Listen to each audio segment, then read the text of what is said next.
Oh, good, I'm at seat 18. That's perfect.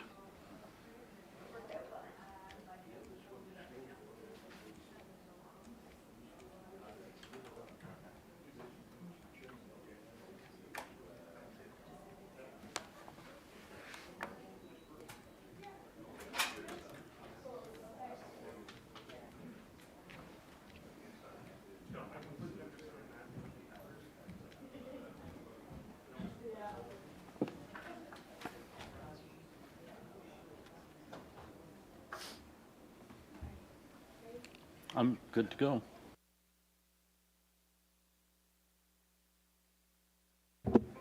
There we are.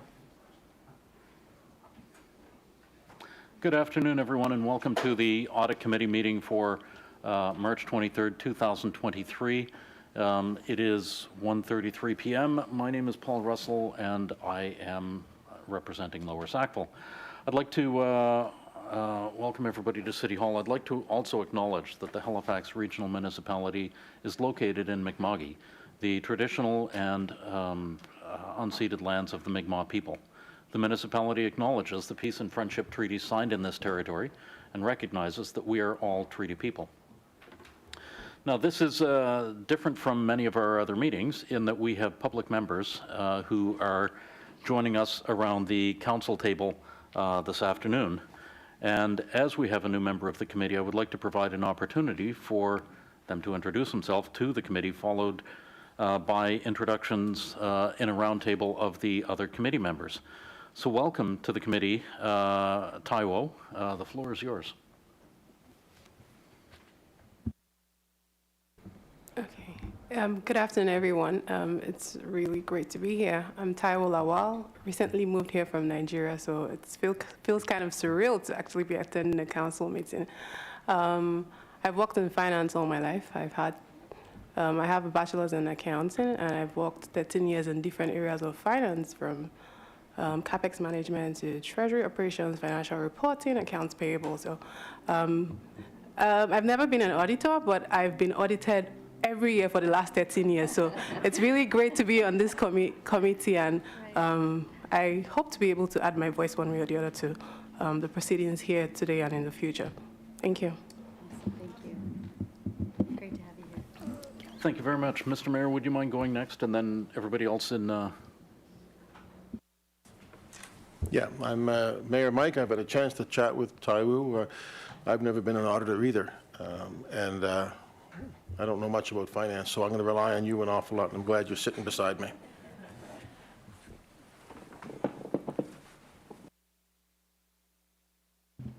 Councillor Daigle-Gammon.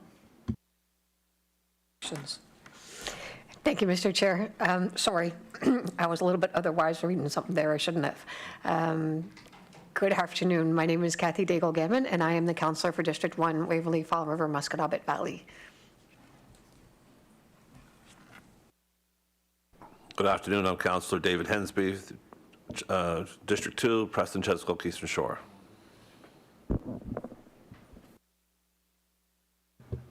I am Paul Russell, representing Lower Sackville. I've been a councillor for the past 3.5 years and have quite enjoyed my time here and helping out the community in any other way that I could.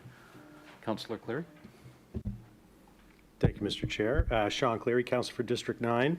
When I was doing my MBA at St. Mary's back in the mid-90s, I thought I might want to be an accountant. I took a lot of accounting courses, auditing courses, management accounting, financial accounting, and realized when I was about 2/3 of the way through my educational component for the CA, I decided accounting sucked and decided not to be an accountant.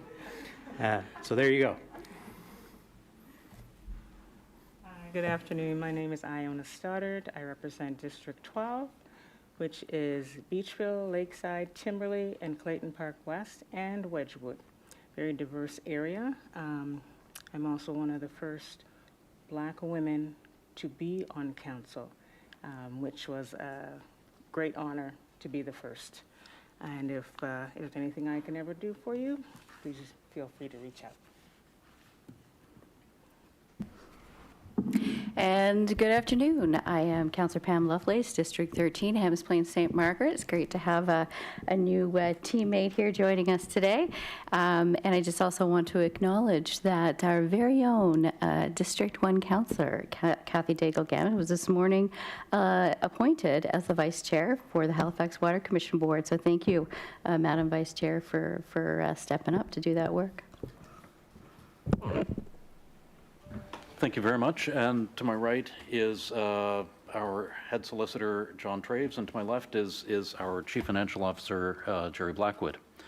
Just to round out the table, the next item on the agenda is the approval of the minutes of July 20th, 2022. So these are the last minutes of the Audit Committee meeting, and I'm wondering if I could have a motion to approve the minutes of July 20, 2022. Thank you, Mr. Mayor, and thank you, Councillor Stoddard, for seconding that. Are there any errors or omissions in those minutes? Seeing none, can I, all in favor, please signify by saying aye. Aye. Aye. All opposed, say nay. Great. Thank you very much.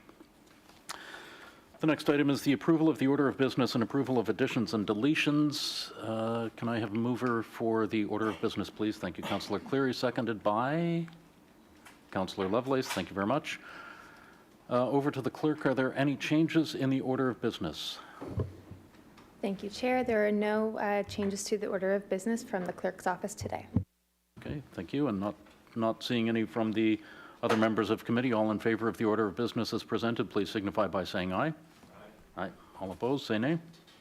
Thank you. That passes. Call for declaration of conflict of interest. Not seeing any, maybe from Councillor Cleary, but not really seeing any. The next item on the agenda is the audited consolidated financial statements of HRM for March 31st, 2023.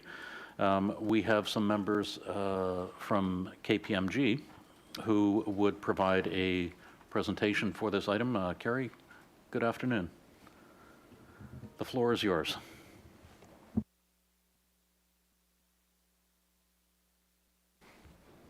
Thank you.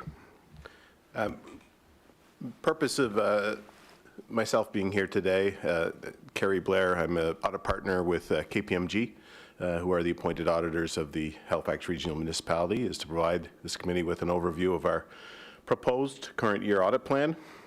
We've been the auditors for a number of years, and this plan is intended to build on our past relationships in terms of understanding of the workings of the HRM as well as the financial reporting requirements. And we'll highlight a few things as I go through this quickly. Audit quality is something that is imperative to our profession. The attached slide gives a bit of an overview of how we ensure audit quality, which is to ensure that our integrity, our independence, and other parts that you expect of your auditors is maintained. Encourage you to review that, and there are a number of hyperlinks in the presentation if you've been provided a PDF of it that you can click on to find out more via the internet. Materiality is something that is set annually. It's what we strive to perform and scope our audit to. Our materiality takes into a number of different factors, and by no way or means is judgmented by a strict qualitative measure. There are a number, or quantitative measure, sorry. There are a number of qualitative factors that we take into account when we determine what is material and what is not. Our audit of the consolidated financial statements will consider and try to ensure that the financial statements are free from material misstatements, so this is an important concept. Page 4, we've determined that materiality for the current year is slightly higher than the prior year at $15 million. Previous year was $14.5 million.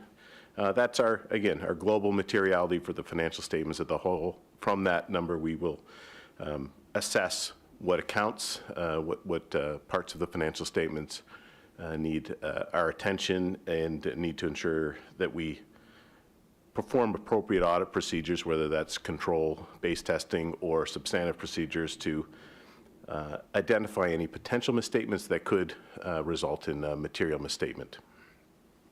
We base those numbers off of really the financial statement captions as a whole. The key metric that we look to within a organization like a municipality is the total expenses, which is really based off of the prior year's total expenses.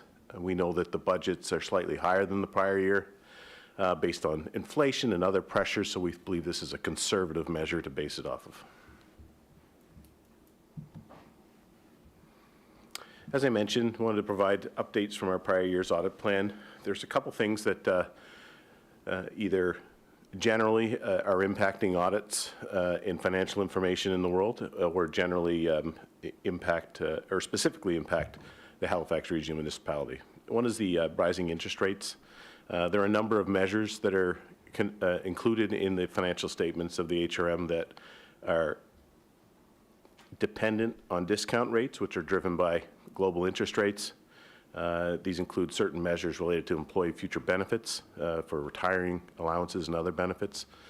So we plan to pay close attention to those measures to ensure that they are reflecting the most up-to-date economic circumstances. There are new auditing standards. Canadian Auditing Standard 315 has been put in place for the current year for all audits going forward. It requires auditors to perform enhanced planning and risk assessment procedures to ensure that we've appropriately identified within the financial reporting framework, which is public sector accounting standards, the risks that are required to be addressed as an auditor that could give rise to material misstatements. We've provided in our appendices to this report a number of details on those new standards that I encourage the committee to consider and review in understanding how that is impacting the current year's audit. And there's a new accounting standard that's of significance for the organization and the municipality, which is Public Sector Accounting Standards 3280, Asset Retirement Obligations. This is a new concept that is being implemented. Will take some additional effort from both management as well as our perspective to understand the scope and extent and quantify, and for us then to audit that quantification of the impact of the financial statements, and there'll be additional disclosures included in the current financial reporting, in the financial statements that will are dictated by the financial reporting framework.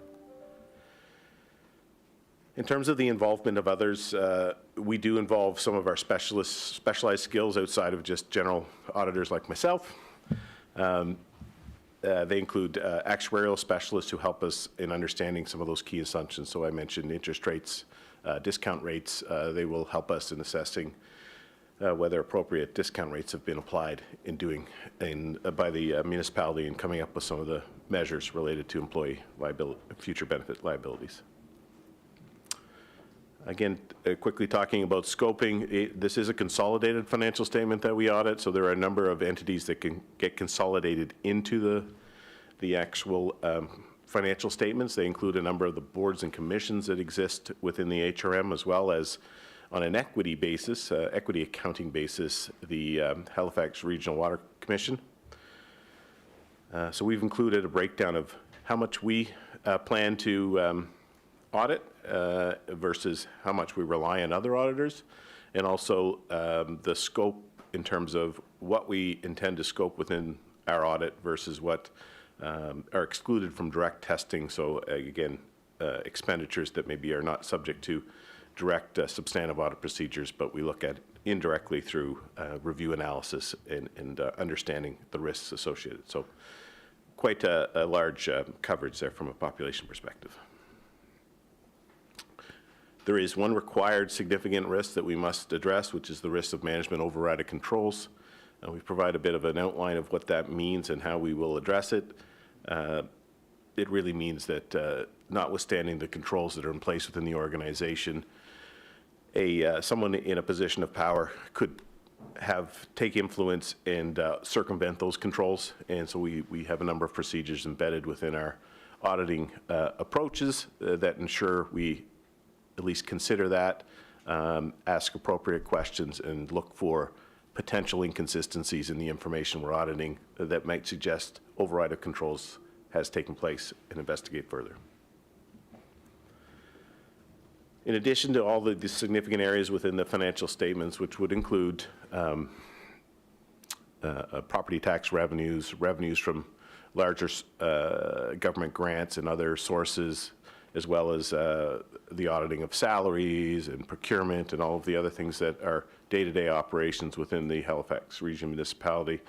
There are a couple updates in terms of where we plan to spend more time. I've mentioned employee future benefits and the need to consider the use of a specialist, given the current economic times that have caused interest rates to be a bit more turbulent than they have in the past.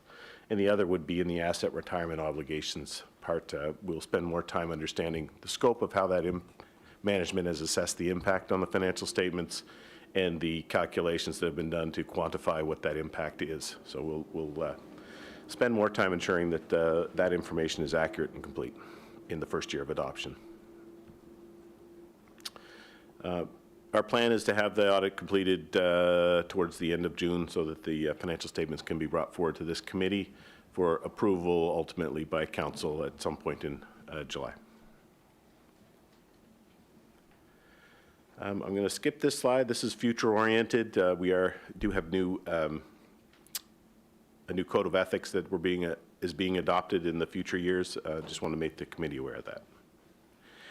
And the rest of the presentation is really additional information for the members of this committee to consider. New and upcoming standards, new effective auditing standards. One topic that we find a lot of folks are interested in these days is ESG in the municipal space. Provided some additional details there for your education purposes, but happy to answer any questions.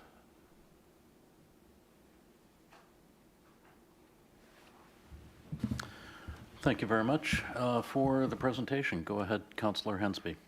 Thank you much, Mr. Chairman. In regards to the new approaches you're taking, I'm always concerned or wondered how audits from year to year to year can be comparable. And, you know, the changes of formats or changes of standards or rules, whatever. I'd like to know in regards to how consistently will these audits appear to be, you know, comparable to one another, and also with these changes that we're doing this year, plus also being proposed for the future years, do they also meet the requirements that the provincial Municipal Government Act requires for us to do under their municipal finance corporation requirements?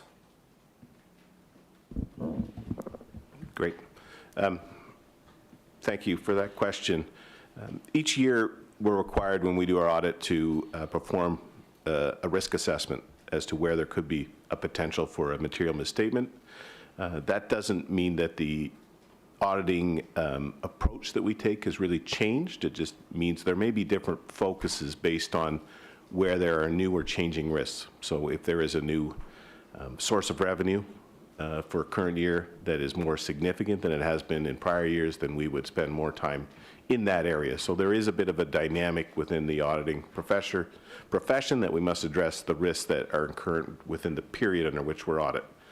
I can say with respect to the Halifax Regional Municipality, there are certain fundamental parts of the financial statements that by their nature, size, quantity, we would need to address every year, including, you know, salary expenditures, property tax revenue, certain grant funding, such as the funding that comes from provincial and federal governments related to, I guess they call it the Community Build Fund now.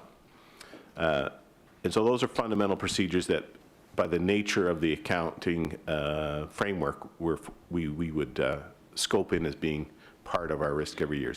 What I've focused on is where there are new or changes, and with respect to something like an asset retirement obligation standard, there are specific transitional provisions within the standard that management must adhere to when they determine what the new amounts are that need to be recognized or not recognized, depending on the conclusions. And in doing that, we have to address those through our own audit procedures to ensure that management is adhered to it. So the framework itself hasn't changed under which the financial information is prepared. We as auditors have to address the risks specific to that framework. The changes that we are highlighting this year are really changes because of changes in either the framework or what we've identified currently as potential changes in information that may influence the actual measurement of the financial balances at the end of the day. everything else has remained the same and should be consistent year over year. And my understanding, not having read it in the past year, but my understanding is you're required to have a audit of the consolidated financial statements that are prepared in accordance with public sector accounting standards under the provincial statutes, and that is what we are proposing to do. Thank you. Thank you, Councillor Hensby. Go ahead, Mr. Mayor. Thank you, Chair. Thanks, good to see you again. Just on the materiality aspect, did that change just because the size of the operation is larger? Is that, it just goes up as a percentage of that? Yes, that's correct. It's a consistent percentage, and as I said, we would have baselined at last year's expenditure levels, knowing that expenditure levels will be higher. So in actuality, it'll be a slightly lower percentage than it was in the prior year. It's just always, it seems to be a trailing catch-up because we're always looking at historical information, not forward-looking information, Okay. to be safe. On, so you guys do our audits, and you do lots of other municipality audits. I assume that they're all privately done, and you don't share information. Is there, is there a way on a sort of agnostic or blind basis to know how we compare to other municipalities on some of these areas? Without specifically saying this is Brampton and this is Cape Yeah, Breton. well, that's a very interesting question. I mean, I know there is provincially in Nova Scotia the, and perhaps Jerry could address that question better, but there is a requirement to file financial metrics with the province that are shared and summarized. This similar thing exists in Ontario. Yeah. There is, and we do some benchmarking in Ontario, so we take that information, aggregate it together, and use that, and certainly we can share that with the HRM. It's publicly available information. Yeah, so the other one you're talking about is the Financial Measures Index. Yes. The 15, is it 15 things that we measure, and we generally do pretty well. They've had some issues with reserves, particularly I think it was operating reserves that I think we can manage.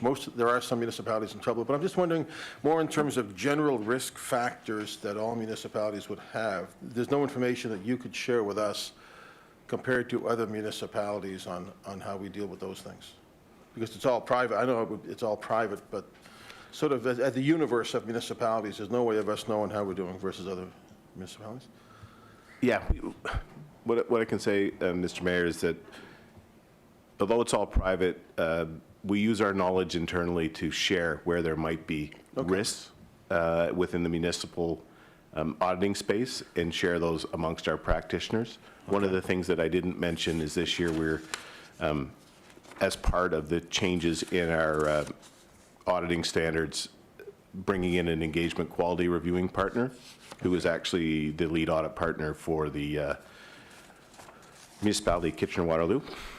And so he certainly will bring some perspective on some of those risks and share those. But you're right, there's no public forum for us to share those other than to internally benchmark them. And if there are findings that we identify an area of risk or where controls maybe haven't mitigated that risk, bring that forward. And you, obviously, you guys are financial based. You wouldn't come to us and say you have a risk of cybersecurity breach or things like that. The new auditing standards, actually, the new planning standards specifically are intended to address more modern risks such as cyber. So how might cyber risk result in a potential for a material misstatement in the financial information or the inability to prepare financial information because the controls have been compromised. So we do ask those questions as part of our audit, but they're more in the context, as you alluded to, as to how that impacts the financial reporting. Yeah. We're in the midst of some kind of thing now. I see from my email, some kind of security thing right now with our IT system. But Corey Smith is on it, and I think that's the guy they bring into Ottawa now when they have trouble with the Phoenix system. They should, at least. Okay. And in terms of changing audit, is there any, like you mentioned, there's a page here, updates to the prior year audit plan. You talk about the interest rates, the effective auditing standards, effective accounting standards. Is there anything new that's changing that should be of particular interest to us as councillors and members of the audit committee?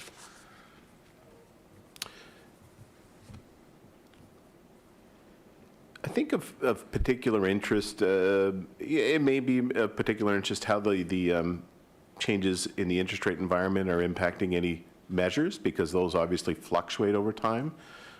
Providing an understanding, a context to how those might impact either in many respects, the reduction of what a liability may otherwise have been historically, because those could change again as interest rates start to change into the future, hopefully in the different direction, because it creates some noise from time to time in financial statements, but those are generally measures of longer-term liabilities that will average out over time. So just understanding that dynamic may be of particular importance this year. Thank you. Is there a recommendation for this? Shall I read that recommendation? Put the motion on the floor before any of us talk about it? Too late. It's recommended the Audit Committee approve the attached audit planning report for the year-end audit of HRM's. Am I in the right place? Consolidated financial statements? Am I in the right place? General rate surplus statements and miscellaneous trust fund statements as prepared by the municipal auditor, KPMG. Thank you very much, Mr. Mayor. Thank you, Councillor Lovelace, for seconding that. Mr. Mayor, is there anything else? I'm good, thank you very much. Okay, thank you very much. Go ahead, Councillor Lovelace. Thank you very much, and thanks for this report. I took a little bit of finance at university, but boy, that was a long time ago. Anyway, I appreciate all that you do, keeping us honest and ensuring that we can improve and continuously improve our systems. And the way that we present and move towards as much transparency as possible. Obviously, my question is around the collection of data and the presentation of data. And obviously, as the organization continues to shift and to grow and evolve. Further to what Councillor Hesby was talking about, the presentation of that information is going to change from year to year as new software comes on board. Just to recur to the mayor's comment on tech, Office 365 is having a geolocation issue today, but we're sure that'll be resolved shortly. That being said, when these hiccups happen in systems and in the way the data is being recorded or being presented or being distributed from one place to another, that audit system could potentially provide a misstatement or a misread in that. And so I'm wondering, where's the quality control, since we can't necessarily go back to do the comparative analysis year over year, if we've got a different dashboard that we're looking at this year compared to where we were 5 years ago. So I'm just wondering, the evolution of that content and data collection is ever changing in the auditing world. And again, I'll just say thanks for doing what you do, because it's I can only imagine how time consuming it is to be looking from a regulatory perspective and ensuring that you're providing, the best advice that you possibly can. Thank you. I believe the question is, how do we ensure comparability of the information? From our perspective as the external financial auditors, one of the concepts within public sector accounting standards is that there is comparative information presented, and we have processes in place to ensure that, first of all, we consider that the opening start of the year is consistent with how we ended the year. We also have procedures in place to then ensure that we understand how we got from the beginning of the year to the end of the year, which is the information that's being presented in the financial statements, which is really the bulk of our audit work. We also use technology these days to, and have for a number of years on this audit, where we interact with the financial reporting system to actually get some direct extracts out of the system. Okay. And since we've been doing that for a number of years, we can then compare to ensure that the consistency of the accounting information based on the chart of accounts that is present, so that we ensure that the comparability of the information being presented, the grouping, if you will, the aggregation of the financial details is consistent year over year. And if they aren't, challenge management to ask why and potentially reclassify information in the prior year's comparative statements to be more consistent with the current year's presentation. Well, that's the thing, right, is ensuring that throughout the year that classification is maintained, and if it's not, that you know why. So, okay, thank you, I appreciate that.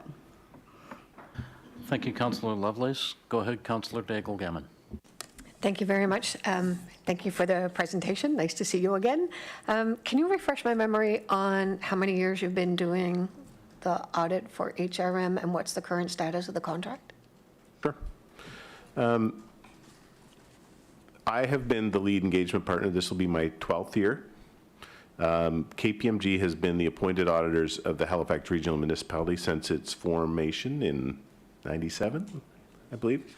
Okay. And this would be the start of, this year would be the start of a current new 5-year term. New 5-year term. Thanks. Or I think it's maybe worded 3+2. Yeah. I'm sorry, I missed that. Sorry, 3 years plus the option for 2 more, provided Thank you. everybody's happy. Thank you. Following on that, although you are the lead auditor for KPMG, you have had a number of people working with you. And if I'm not mistaken, those people rotate every once in a while so that we don't have the same team of people consistently working on our audits? Yes, Mr. Chair, that's a polite way to put it. People do leave KPMG from time to time, sometimes quite frequently. We're in a profession that we train auditors, and we often find that they leave after a number of years. So we have had some turnover over the years. We've had the opportunity to introduce new staff. As I mentioned, this year, with this being my 12th year, and the changes in the auditing standards, we felt it would be great to have an engagement quality reviewing partner to ensure that I'm not becoming complacent in my responsibilities. We also have another partner who's going to help this year with respect to the audit, again, to maybe take a fresh look at some of the areas of our audit to ensure that we're doing things the most efficient and best way, and that, again, the issue that can arise with longer term relationships is complacency and lack of objectivity, and so we put some safeguards in place this year to address those, and we'll, on a go-forward basis, based on our own internal policies and best practice.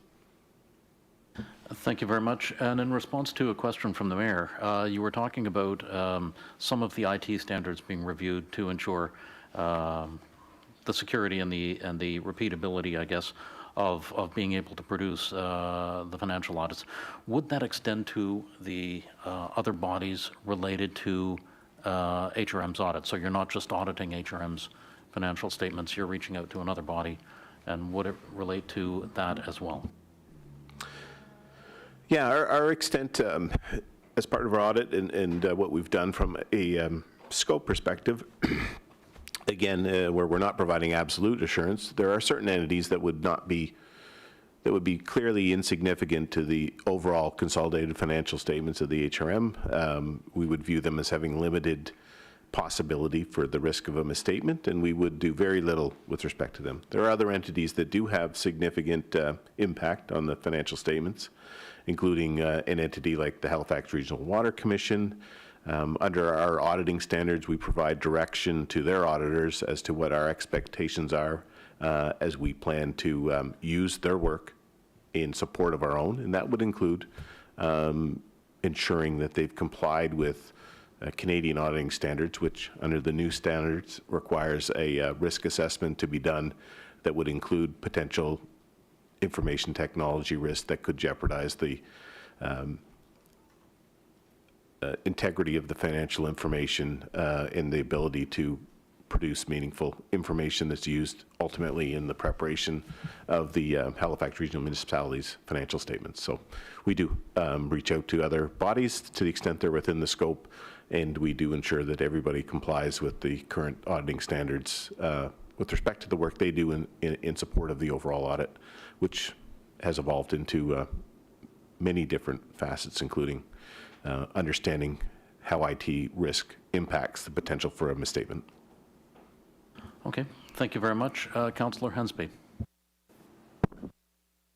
Thanks. I want to ask one question about the changes in accounting standards in regards to the ARO, the asset retirement obligations. I see that as a pending doom in regards to, I always think back in my old accounting days, what's the book value of an asset versus the true value of the asset, We have some water pipes that are over 100 years old, they're still functioning, still working, but book value probably zero, the depreciation's been written off long ago, but it's still functioning as an asset. And so is that considered an obligation that 100-year-old pipe has to be replaced at such a cost? We're going to put the book value, that multi-million-dollar cost on our books as shown as an ARO outstanding? The asset retirement obligation does define what future liabilities should be included in the cost of an asset. I believe you correctly articulated that. It's based generally off of regulatory requirements, so environmental. One of the big areas and the easiest areas for folks to understand is if a building contains asbestos. That asbestos will have to, at the point in time that building is decommissioned, torn down, demolished, that asbestos will have to be dealt with. That will cost an amount of money depending on how you decide to deal with it. So the accounting standard would say you need to estimate what that cost is based on your current plans to deal with it. And that often can be then discounted. So if that's something that you plan to do 25 years from now, we would look at what's going to be the cost 25 years from now, and then the accounting standard would say it may be appropriate to discount that based on a notional interest rate to what today's dollar value would be. Yeah, I think there's been so many different asset classes, technology is redundant the day you buy it, I guess you could say, and you got to replace the computers. Like I got an iPhone 7 here, and everybody's up to 13 and 14 by now. I'm just kind of wondering, is this going to put more of a burden or expectation on our future budgets that we have to replace these things because of the ARO accounting standards? I can think of playground equipment, I can see if it's rotted, I can understand it's a safety issue, but if it's just aged out, it's a different thing. I see the home insurance company has forced this on oil tank replacement. The oil tank can be in perfect condition, but if it's over a certain age, it's got to go anyway. I see here when we had our fire department make a presentation here that the frontline trucks can be no more than 20 years old now. They could be second line or third line response trucks, but on a frontline truck, we have an obligation now to keep it rather new. So regardless if it may have low mileage on it anyway, maybe still perfect working order, but just because it aged out, it's considered to be an obligation. So I was kind of worried about, all these different AROs. I was wondering if there's going to be different standards for different type of asset classes. Well, the standard will be the same, but it will be based off of regulation and requirements. So internal policy, internal practice, that would not dictate some form of a liability. Replacement of things as they become obsolete or old, that doesn't give rise to an obligation that would be considered under this.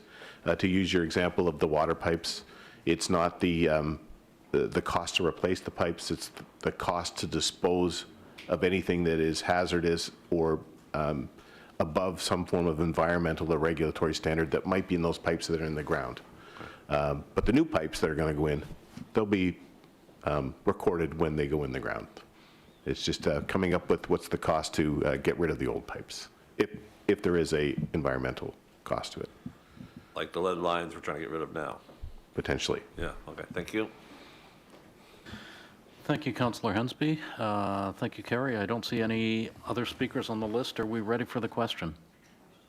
All in favor of the motion as presented, please signify by saying aye. Aye. All opposed, say nay. Thank you. That motion passes. Thank you very much, Kerry. The next item on the agenda is approval of the in-camera minutes from July 20, 2022. Thank you, Mr. Mayor. Do we have a seconder for that? Councillor Hensby, thank you very much. All in favor of the minutes, of the in-camera minutes from July 20, 2022, please signify by saying aye. Aye. All opposed, say nay. Thank you. The date of the next meeting will be after the audit is complete. It has not been determined yet, so that's why in our agenda it says TBD. And so with that, can I please have a motion to adjourn? Thank you, Councillor Lovelace. We stand adjourned. Thank you, Tai Wu, for coming in this afternoon. Yeah. Thank you so much for having me. Thank you. So we're going to take about 5 minutes before we start with our next meeting with the Audit and Finance Standing Committee. Thank you.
I actually, okay.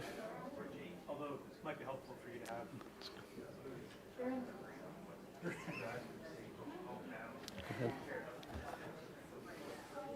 Works for me. Good afternoon, everyone. I'd like to welcome everybody to the Audit and Finance Standing Committee meeting for March 23rd, 2023. It is 2:22 in the afternoon. My name is Paul Russell, and I represent Lower Sackville, and I'd like to call this meeting to order. I'd also like to acknowledge that the Halifax Regional Municipality is located in Mi'kma'ki, the traditional and unceded lands of the Mi'kmaq people. The municipality acknowledges the peace and friendship treaty signed in this territory and recognizes that we are all treaty people. The next item on the order of business is the approval of the minutes of February 23rd, 2023. Thank you, Councillor Hensby, for moving that. Thank you, Councillor Cleary, for seconding it. Are there any errors or omissions in those minutes? Seeing none, all in favor of the minutes, please signify by saying aye. Aye. All opposed, say nay. Great, thank you. The next item is the approval of the order of business and approval of additions and deletions. Go ahead, Councillor Daigle-Gammon. Mr. Chair, I would like to move that agenda item 17, public participation, take place immediately before agenda item 12, reports. Before you do that, would you mind putting the motion on the floor to approve Oh, I got to do the that too. Okay. order of business as presented? Thank you. Do we have? The change of order? That's the one I just did? There was no motion on the floor for you to amend. Oh, I was too quick. There you Would you go. mind? I'll wait. Would you mind putting the motion on the floor to approve the order of business? It's not here. Okay. Let me find it. No, just move order of business. Just to move the order of business. As amended. As amended. That's it. And thank you, Councillor Lovelace, for seconding that. And now that change, please. Now I can. Okay. Move that agenda item 17, public participation, take place immediately before agenda item 12, reports. Thank you very much. Seconded by the mayor. All in favor of that amendment, please signify by saying aye. Aye. All opposed? Not seeing any. Are there any further changes to the order of business? Not seeing any. All in favor of the amended order of business, please signify by saying aye. Aye. All opposed? And that motion passes. Thank you. We have an amended order of business. There is no business arising out of the minutes. Call for declaration of conflict of interest. Not seeing anybody jump up. Motions of reconsideration, motions of rescission, consideration of deferred business, and notices of tabled matters is none. Correspondence, over to the clerk. Thank you, Chair. There's no correspondence from the clerk's office today. Okay, and have we received any petitions? And no petitions for this meeting. Thank you. And there are no presentations, there are no information items brought forward, so the next item on the order of business is public participation. As of 4:30 yesterday, there were no registered speakers, but there was a sign-up sheet outside. And so I would ask that individual, Colin May, you are welcome to come forward. You would have, I think you know the drill, you would have 5 minutes to address the Audit and Finance Standing Committee. Please keep your comments respectful, on topic, and directed to the chair. We will announce when you have 30 seconds remaining and when your time is complete. After you speak, Mr. May, then I will ask any other members of the public in the gallery if they would like to come forward and address the committee. So go ahead, Mr. May, you have the floor. Thank you, Mr. Chairman. Just make the point, if anybody has any questions, my hearing is substantially diminished and I only have one hearing aid in. I wanted to make a suggestion, really, the audit and the references to materiality. Now, I'd previously spoken at Budget Committee about the obligations of long service awards and also the obligations of the pension plan and the unfunded liabilities. and I gave you previously a multi-year example of the special payments that were made. There's no reference in any of the financial statements from 2009 onwards to special payments into the pension plan. Nothing in the footnotes. The footnotes, I printed a couple of them off. I went back through them. If you wanted to know anything about special payments into the pension plan, you had to go into the actuarial valuation. And I think that if you go back to some of the numbers that I presented during the budget discussions, where if you take, for example, 2014-15, the special payments between employer and employee was over $20 million. In 2018-19, it was in excess of $23 million, and in 21-22, it was $23 million again. Now, admittedly, that's shared between the taxpayer and the employees, but at the same time, in my opinion, not as an accountant, but as one who certainly read many years of financial statements, both in the private sector and in the public sector, that I don't see a reason not to disclose that. And it's never been, especially when it's never been disclosed to the council, not publicly. I wouldn't know if it was ever disclosed to council in private, but in terms of public, it's never been disclosed, and it should be. I think if you're going to have confidence in the financial statements and the state of the affairs of the city, you want to be able to be sure that numbers that I would regard as material, and I think a lot of other people probably would, that they are mentioned in there. And I'll make one last statement, is that I was really surprised that last year the audited financial statements, when they were placed before the council, that they were placed as a consent agenda item and just waved through without any discussion by the council, without any presentation to the council. And I was only on Dartmouth Council for 4 years, but I followed it for years beforehand. I was on the board of Metro Authority.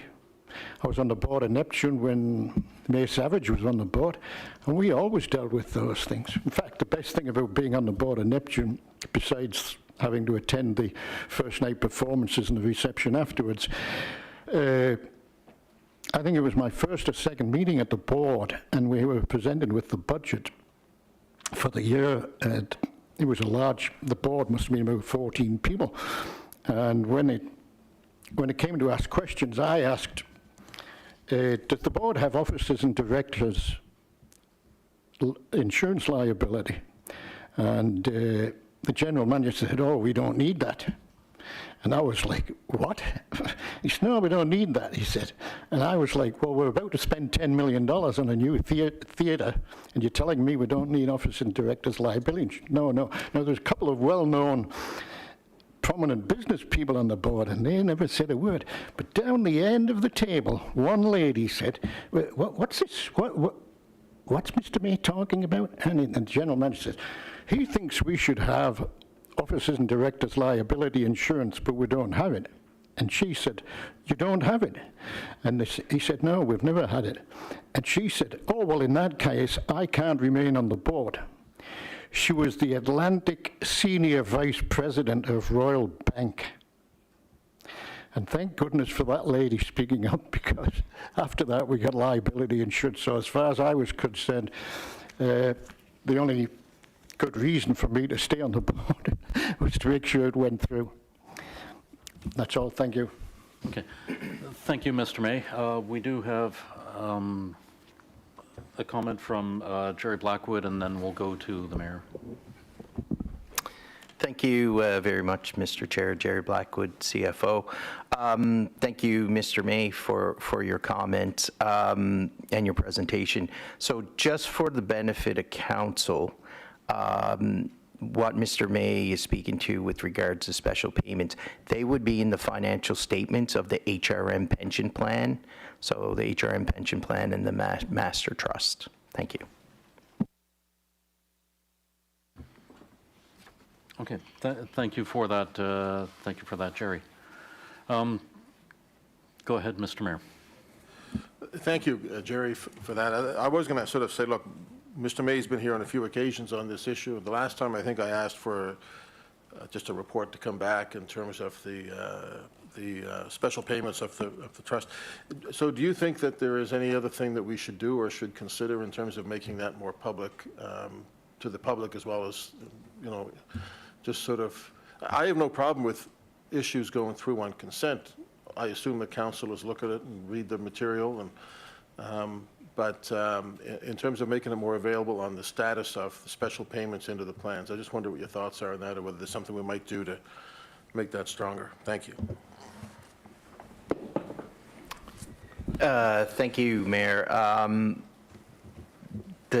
The financial statements for the pension plan are publicly published on the HRM or on the HRM pension website. Certainly in terms of disclosure, I mean, council could ask to have a presentation by the pension plan at any time. If you wanted to have more transparency around the plan and special payments, for example. We would normally do that in camera, though, have done that in camera. I'm just wondering what we could consider making more public.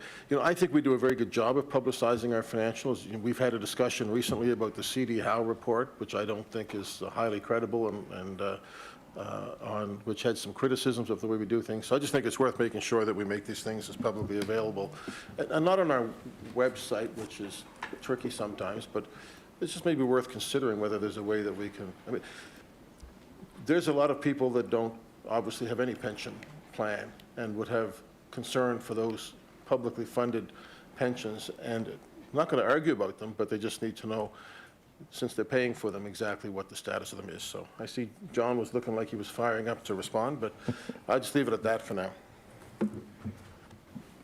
Mr. Chair, through you to the committee, I would note that the pension plan publishes an annual report every year that's just provided to all employees, including members of council, that sets out the status of the plan and the payments and what have you. In addition to, obviously, there is a plan sponsor, there are in-camera discussions that go on, but there is quite a bit of information available publicly, and I would encourage anybody that has an interest to go to the HRM pension plan website.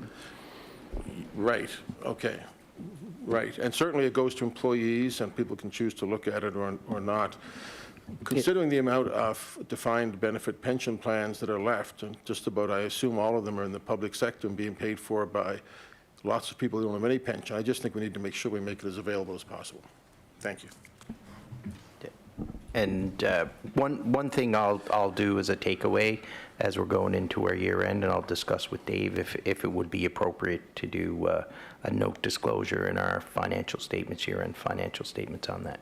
That'd be great, and I think that's what Colin was talking about. My only other question is, I think that's the same tie you were wearing when I was on the Neptune board of directors. That's the same tie you were wearing back in 1995, isn't it? But you were on the board. That's what I'm saying. When your father was the premier, Yeah, and the money for the funding for the federal funding for Neptune was being delayed because Dave Dingwall and your father were having disagreements over federal funding. But anyway, we got it done. But I mean, I told people that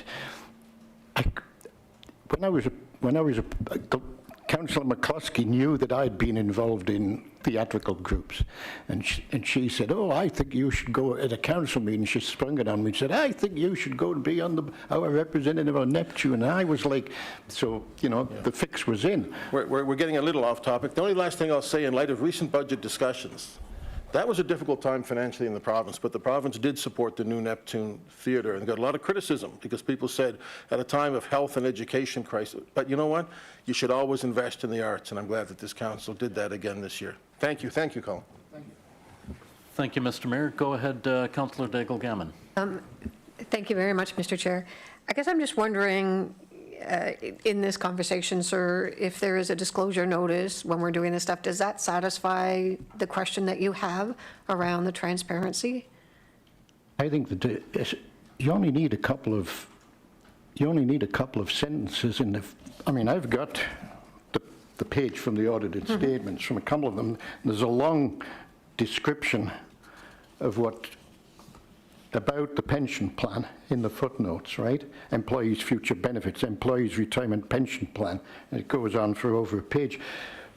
But there's no reference to the special payments. Just, if you go through them year by year, you see how it went from 8.5% payments, and then because of the unfunded liabilities, it gets increased. Then it gets increased again until it got up to the point we're at now. It used to be just 8.5%, I think it was. So the disclosure notice would I mean, satisfy it's that. fine doing an annual, the disclosure that's in the place now is fine as far as it goes. But my point is that if somebody else was reading them, they wouldn't know about the special payments. They would note perhaps that the contribution rate had gone up, but they wouldn't necessarily know why it had gone up. And I think that it should be in there. I've read enough financial statements across the country in the United States, and I mean, I get my I own my retirement account, which is a meager amount. It consists primarily of shares in TD and Bank of Nova Scotia. And so I get their annual statements and plow through them. And the most amusing part I remember of a Scotiabank report was it would show you the senior executives and the compensation and the share awards. And there was one gentleman, he was a senior employee, and his photograph was there, and underneath it told you that what he was supposed to have done in the previous year and whether or not he met the targets. Well, he failed to meet the targets. He got a meager share award, and then the last sentence said, Mr. Brown will be leaving the company effective April 1. Understood. Thank you, sir. Thank you. Thank you, Councillor Daigle-Gammon. Thank you, Colin. Do we have any other members of the public who would like to address the Audit and Finance Standing Committee? Once again, do we have any members of the public who would like to step forward and address the Audit and Finance Standing Committee?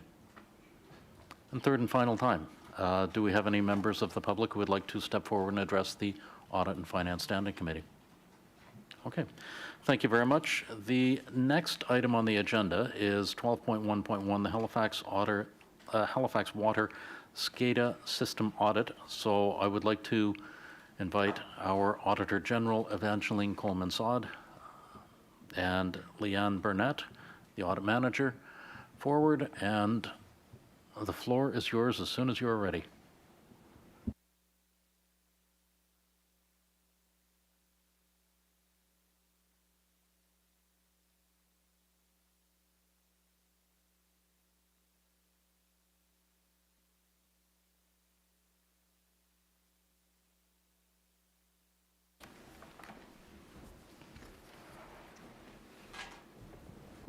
Thank you. Good afternoon. I'm pleased to be here this afternoon to talk about my audit of Halifax Water's SCADA system. And just to confirm, I'm changing my own slides manually here, right? Yes, thank you. I'll start out by talking about the audit scope for a moment. Halifax Water has both IT and SCADA systems. On this audit, we were auditing the SCADA system only. IT was excluded, except to the extent that we sort of bumped up against it in looking at SCADA matters. So you will see some findings related to IT, but by no means was it meant to be, nor is it an audit of the IT systems. I'll provide an overview of the audit and then we'll move into some details. We found there was insufficient oversight of SCADA cybersecurity risks and gaps in policies and procedures. Water plants and offices have physical access controls, but improvements are needed in monitoring. There's a lack of formal policies and procedures to protect the SCADA system, and procedures are needed to manage changes and updates, such as patching as an example. There are informal procedures for system availability. If an emergency arose, it's possible people may not know what steps to take. because there's a lack of clear protocols to do that in terms of what will limit downtime. And finally, we also identified improvements in IT, but as I indicated earlier, it was not primarily an audit of that area. Moving into the detailed results, as I've stated, there's a lack of corporate oversight of SCADA cybersecurity activities, including a lack of central management. We found that the IT area and the SCADA area at Halifax Water operate somewhat siloed from one another. In April of 2020, Technical Services, which is the area responsible for SCADA, and IT moved to the same department, which is an improvement. And in mid-2022, a senior manager was hired to oversee SCADA and IT. Those are both important changes, but improvements are still needed. There's a lack of an organization-wide cybersecurity program. The current one does not include SCADA. Management told us they plan to include SCADA in strategic projects going forward. It is important that program plans and timelines be updated for that change.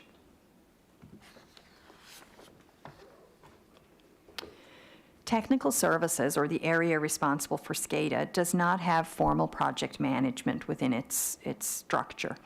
Information Services, or the IT area of responsibility, has this, including a cybersecurity project manager. There was a 2010 SCADA master plan, and 8 recommendations from that cybersecurity project are still outstanding. We also found inconsistencies in terms of the status of that plan. Senior management told us that the work on the plan had been completed in 2016.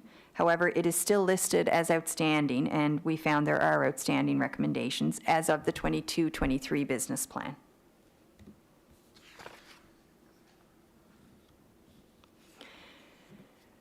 SCADA security projects and risks are not being regularly discussed in relevant internal committee meetings, so there's a need for that to happen. We also found the Board of Commissioners gets regular updates on cybersecurity. However, they don't include SCADA.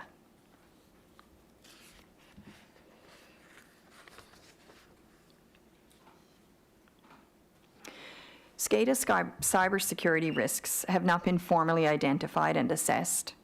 There is a corporate risk register which details mitigation strategies, but some are not in place for SCADA. Halifax Water needs to identify SCADA cybersecurity risks and note how to mitigate those. There are 2016 and 2019 consultant recommendations related to this area, and at the time we did our audit, there were no plans or timelines to implement those recommendations.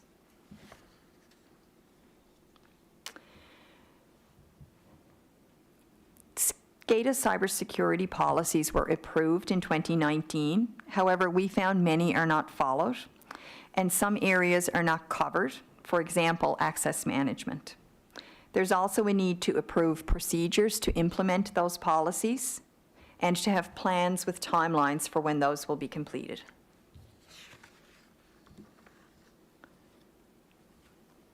There are physical access controls at water treatment plants and at offices, but there is a lack of policies to manage that physical access. So, for example, managing third-party physical access.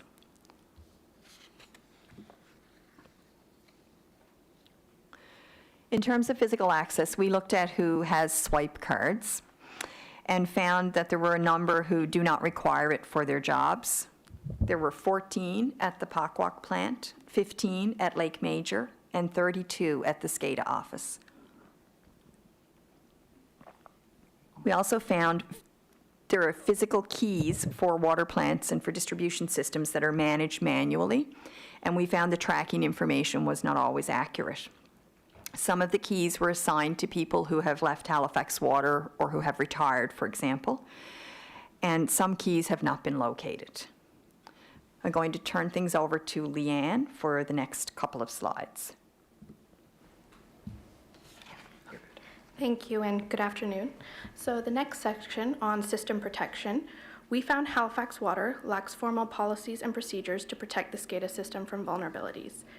There were no documented procedures to manage changes and patches to the system. There was no policy to manage the acceptable use of removable media on SCADA assets, and there was also no policy to approve and monitor user-installed software on SCADA assets.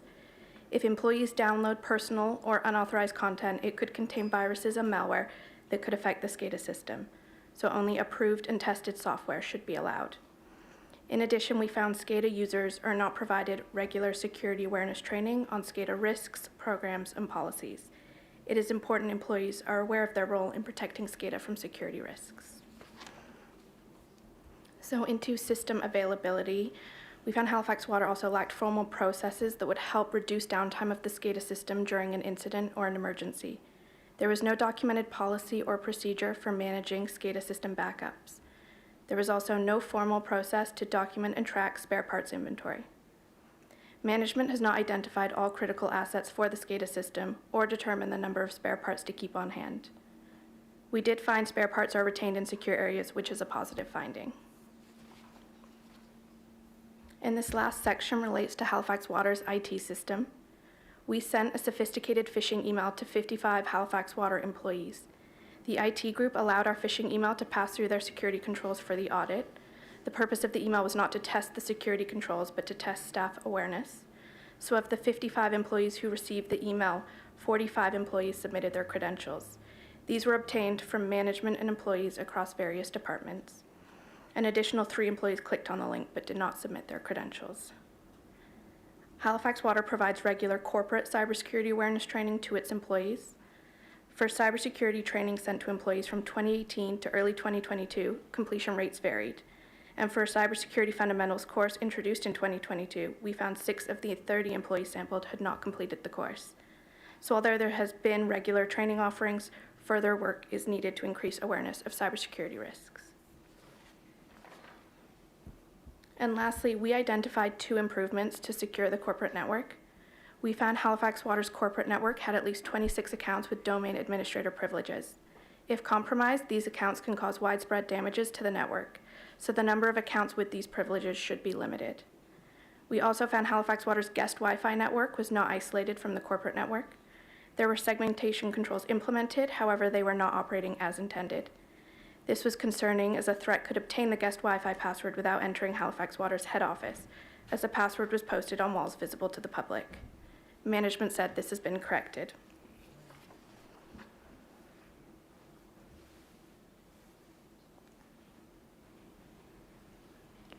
Thanks, Leanne.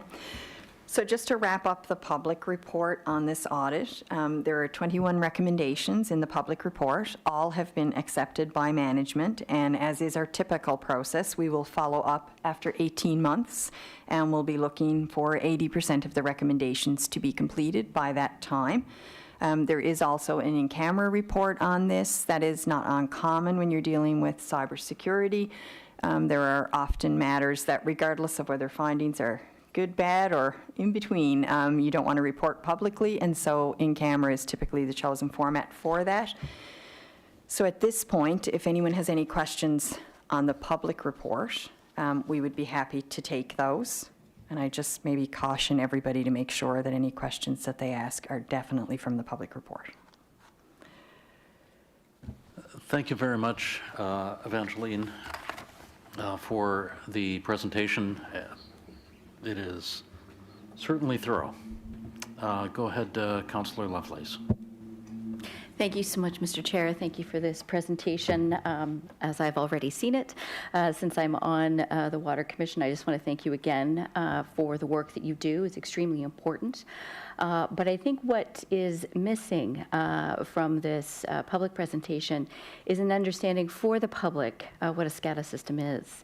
And so while we all know what it is, I wonder if you could just give a brief kind of overview of what it is and why that system is in place. Or maybe not why, because that's a really big conversation, but just to kind of give a brief overview for the public, I'd appreciate that. Okay. So it's essentially the systems that operate the water plants and that control the water systems. And so it's an industrial control system. Any large sort of utility would typically have industrial control type systems.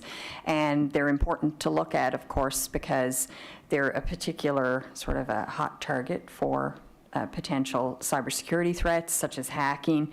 There have been a number of high-profile attempts to hack various utilities, including water utilities in North America, and that's one of the reasons that this, I guess, rose to the top in terms of audit risk for us to take a look at. Right, so a technical supervisory control system for water systems and. Yes, so there is and everything in between. Exactly. So there's an ability to operate the Yes. plants manually as well, and obviously, if you want like a very detailed description of this, I would strongly suggest that Halifax Water Management would be better equipped right. to offer that. Yes. But certainly, there is an ability to operate plants manually, but sort of in modern times, there are a lot of things that have been automated, and SCADA systems are what help to do that, and so there's sort of a constant system that's running, that's being monitored by Halifax Water staff, and we're essentially looking at everything around that in terms of policies, procedures, and then actual implementation of those, and then implementation is something that's reserved for the in-camera report. Yes, absolutely, and I appreciate that. And, just to highlight the amount of work, because there are numerous systems engaged in this.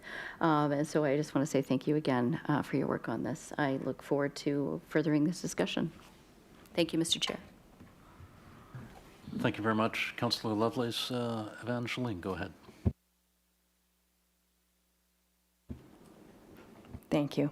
And one thing that I believe is erroneously at the end of my speaking notes, which relate to the in-camera piece of the report, and that I want to say publicly, is I will say thank you very much to Halifax Water's management and staff throughout this audit. They were very cooperative, to your point about there being a lot of systems, which is what twigged me that I hadn't said it earlier. This was not a short audit, and so great thanks to the team in my office, but also to the Halifax Water employees and management, because certainly we were there for a while, and they were always great to deal with. Thank you, Evangeline. Go ahead, Councillor Hensby. Thank you very much. In your opinion, do you think the addition of the new water meters, the new, what do you call it? Yes, the new electronic metering instruments and stuff, whatever. Do you think that has complicated and compromised any of the technical SCADA systems, whatever, in regards to all this? Instead of reading the meter from person going house to house, it can be all done through different interfaces, I guess you could say now.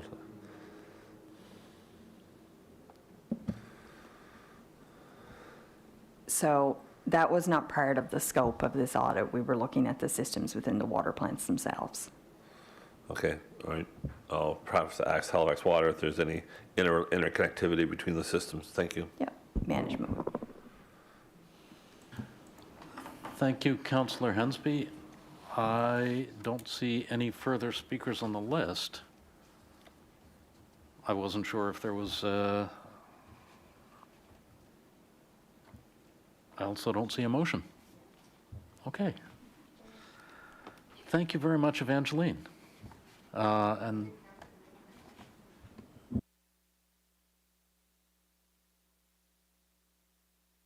go ahead, Councillor Daigle-Gammon.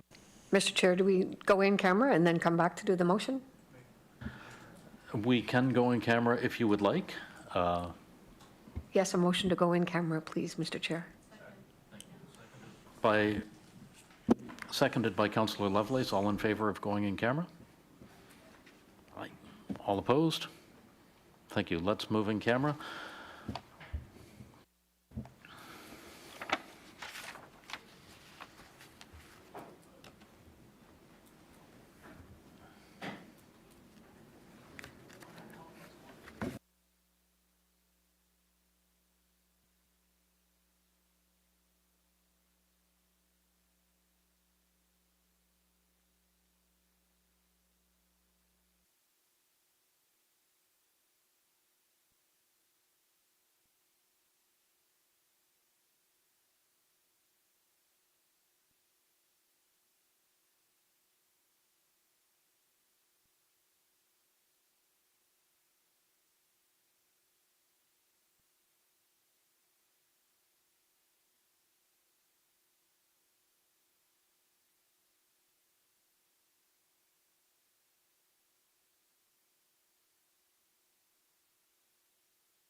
Welcome back, everyone, and thank you to Evangeline for the very informative report. Continuing with the, we don't have a motion, so I'm going to continue with the agenda for the meeting. 12.2, there is nothing from staff. 12.3, there is nothing from the Grants Committee. There is nothing from members of the Standing Committee. There are no motions. There was, 14.1 was a personnel matter that was an in-camera matter, and there was no motion associated with that. There were no added items. So notices of motion. I don't see any notices of motion. We have had the public participation. The date of the next meeting is April 19th, 2023. And with that, could I have a motion to adjourn, please? Thank you, Councillor Stoddard. We stand adjourned, and I'd like to thank everybody for coming today.